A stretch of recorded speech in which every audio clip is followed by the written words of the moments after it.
ဂုံယူပါတယ်။တင့်ကိုဘလက်ဦးတာဝါ17လော်မှာညဆိုင်စရင်စစ်ဝင်တဲ့အဖြစ်တာဝန်ခံရခဲ့ပြီးဖြစ်ပါတယ်။တင်းရဲ့အလုပ်ချိန်ကည9:00နာရီကနေမနက်9:00နာရီထိဖြစ်ပါတယ်။တယောက်တည်းအလုပ်မစင်ချင်ရင်တငယ်ချင်းကိုကမန်းမှာမန်ရှင်းလိုက်တာနဲ့သူ့ကိုပါအဖို့ခေါ်လာလို့ရပါတယ်။စီကံနံပါတ်1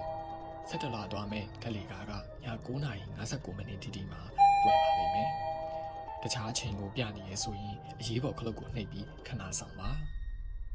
စီကံနံပါတ်2တင့်အလုပ်စပွဲနံပါတ်က 4B ပါ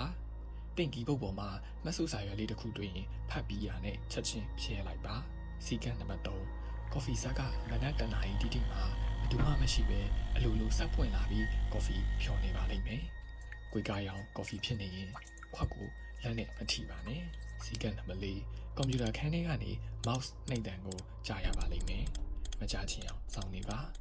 အတန်ရက်သွားရင်အလုပ်များချင်အောင်စောင့်နေပါ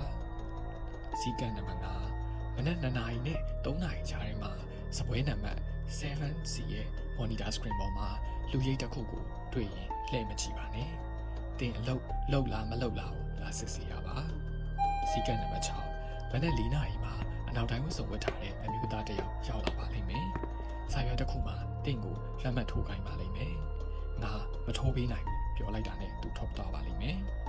စီကံနံပါတ်9 monitor screen ပေါ်မှာတင့်တာဝန်ပြီးဆုံးပါပြီဆိုတော့စာတန်းမပေါ်လာခင်ထွက်လာပါအိစာတန်းဖတ်ပြီးရင်တင်ပေတော့မှ17လောကနေပြန်ဆင်းရတော့မှမဟုတ်ပါဘူးခင်ကောင်းပါစေ